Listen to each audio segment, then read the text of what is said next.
Howdy folks, and welcome back to World of Warships with Rear Admiral Jingles, where today we're having an all Tier 10 domination battle on the Okinawa map starring Atom. In the Tier 10, currently the Tier 10 German battleship, the Grosser Kurfurst.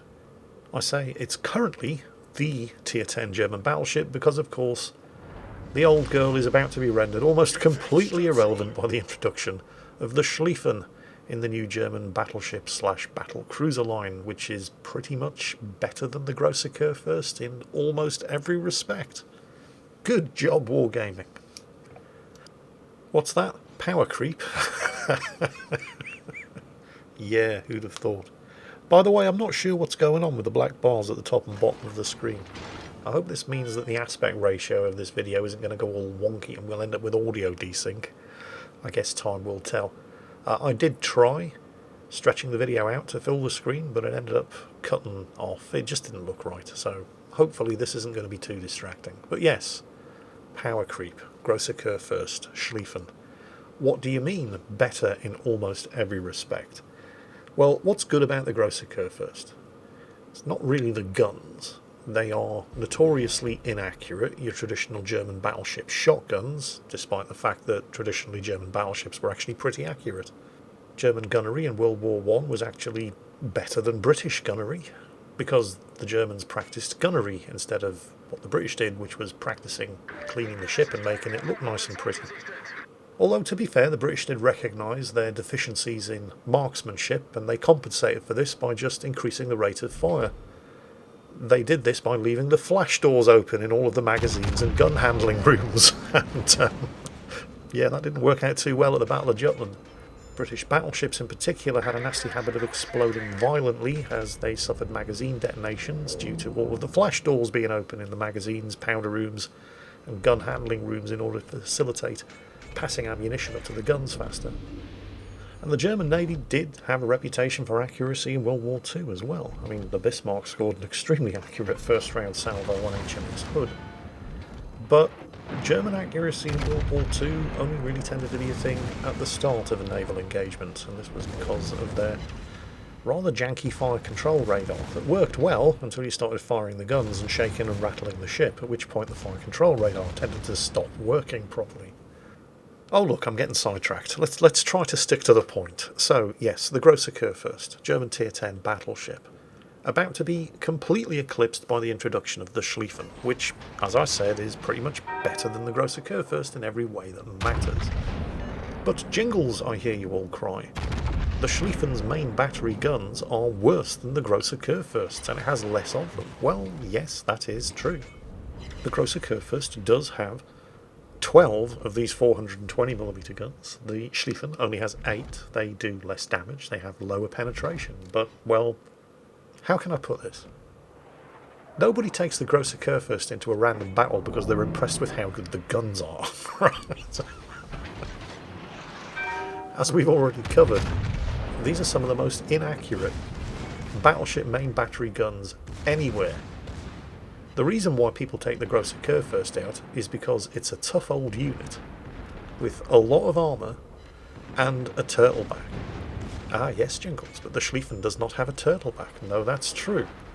But it does have 50mm of deck armour, up to 60mm of bow armour, and a citadel that's so low in the water as to be virtually untouchable anyway. People take the Grosser Kurfurst out because they love playing with the secondaries and because it's a fast battleship. And the secondaries on the Grosser Kurfurst are excellent. But guess what? The secondaries on the Schlieffen are better, and it's faster. The Schlieffen boasts twice as many 150mm secondary gun barrels as the Grosser Kurfurst, and she's more than 4 knots faster. Oh, and she also has 2km better stealth. So what that means in practice is that while the Grosser Kurfurst is still a fun ship to play, I mean, just because the Schlieffen secondaries are better doesn't mean that the Grosser Kurfurst secondaries are bad. They're not, they're fantastic. And if you built for secondaries, with manual secondary battery aiming skill here, as Atom has, as most Grosser Kurfurst owners do, because it's the only really good thing about the ship, so why wouldn't you maximise it? You can still have a lot of fun in the Grosser Kurfurst. The introduction of something better doesn't mean that the Grosser Kurfurst suddenly became a bad ship. I mean, it's never really been a great ship, but it's always been fun to play, and it will continue to be fun to play. But everything that the Grosser Kurfurst does that makes it fun to play, the Schlieffen also does, and does it better. So if you had to choose between the two, the Schlieffen really is the obvious choice, and that is pretty much the textbook definition of power creep. It's kind of like having a Khabarovsk and then watching all of the French destroyers arrive. Yep, they've done it again. I don't know if Atem noticed, but the portside secondary suddenly started opening up. There's a Shimakaze just appeared. Oh, he's managed to nail the U-2501 with his depth charge attack. And inaccurate though these 420mm guns are, it's only going to require 1 or maybe 2 hits to sink and finish off that Napoli. Yep, he's got him as well. The secondaries are going. I think he's noticed that there's a Shimakaze there now, yeah. Yeah, there it is. Possibly he noticed earlier, and he knew that he only had to get that island between himself and the enemy destroyer in order to be safe. Yeah, I think he did. I think he was aware that the Shimakaze was there. I mean, if he wasn't and he pulled that move, that would have been a remarkably lucky coincidence. And let's face it, you don't have to look in the third-person camera to be aware that your secondaries are firing and there's a Shimakaze on the minimap. Well, there was a Shimakaze on the minimap. He's dead. So, yeah, he knew the Shimakaze was there. He was just navigating using the minimap rather than the third-person view. Oh dear, the Venezia just couldn't resist it, could he? He's popped his high-speed smoke, so he could have gone undetected, despite the fact that he's been pursued by a submarine. But he just had to fire the guns. That's made him visible again, and even if Atem's 420mm weren't ready to go, the secondaries always are. There are his torpedoes, because of course, another good thing about the Grosser Kurfurst is its extremely long duration and long range hydro. And there goes the Venezia. Right, so flank clear, with the exception of the, well, there was a Shimakaze lurking around here somewhere, but there he is. Oh, how did he get spotted? He didn't fire his... Oh, I think the submarine must have spotted him. Well, it doesn't matter. He's inside secondary range, so he'd better go undetected. Quick. Shimakaze gets spotted. Everybody starts shooting at him. Yeah, the Shimakaze had more sense than the Venezia. He's gone undetected. Now, while this game is definitely not going badly, they are ahead on points, and both teams have the 1 cap circle, with this cap down here at Charlie almost certainly about to be flipped. The team have just lost another 2 ships, so things aren't going quite as well up to the north as they are down here to the south. Oh, the Shimmer's got himself spotted again. That is unfortunate. Go Gadget secondaries. Actually, since he's got nothing better to shoot at the moment, go Gadget primaries. Oh, no, that's not good. The team have just lost another ship. Harugamo has been sunk. And there's a Cyclone closing in, which is going to benefit the Shimakaze more than it's going to benefit Atem here in the Grosser Kurfurst. Check out the Zao. I can't remember exactly what the range is on the Zao's torpedoes, but it's at least 10 kilometers, which means they're probably already on the way. Atem's hydro is on cooldown, but you don't need to have hydro running to know that you're about to be torpedoed. The Zao is turning away. He is definitely launched torpedoes. So you turn in towards the Zao, yes? Well, not necessarily. Because, check out the secondaries on the port side. There they go. There's the Shimakaze. So he's potentially got torpedoes coming out from 2 different sides. Which way do you turn? Well, there go the Zao torpedo. So that was good. Let's just finish off the Shimmer. There he goes. Oh, is that a double strike? It is.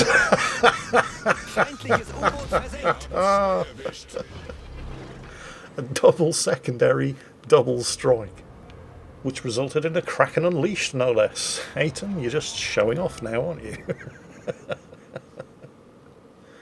Did they get the Zao? Oh, they did. Yeah. Nice. Right. Well, that's the threat from the Shimakaze taken care of, so they're now free to turn north and engage the 3 remaining enemy ships. Well, yeah, that's true, as Akazuki is very helpfully pointing out. The Cyclone is closed in, so they can't actually see any of the enemy. Wait a minute, what are those torpedoes?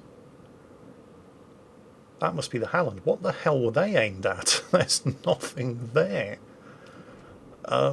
Those were extremely optimistic torpedoes. The Worcester up ahead is getting shot at, but he's just seen the Halland torps, so there goes the radar. And there go more Halland torps. And the Halland's visible on the map. This is the problem. It's no good having 12.5 kilometre range secondaries that could be pummeling the Halland. He's clearly within the 12.5 kilometre secondary gun battery range, but he's not inside the 8 kilometre visible range in the Cyclone, so he's getting away with it. The Worcester's shooting at him. I don't know if the Worcester can... that's right. The Worcester can see him because it's his radar. But everyone else has to get within 8 kilometres, and if the Halland has any sense whatsoever, he's not going to let that happen. And he is turning away and running. Now, the Grosser Kurfurst is a fast battleship and has a top speed of 30 knots, obviously more with the speed flag, 31, 31.5, but it's not going to catch a Halland. Not unless the Halland wants to be caught. Now, if you're just looking at the Halland's position on the minimap, it may appear that Atom and his division mate in the Worcester are actually catching up to him. But that's not where the Halland is. That's where the Halland was when he was last spotted, when the radar expired. Now, the Halland, unlike most of the pan-European or Swedish destroyers, does have decent concealment.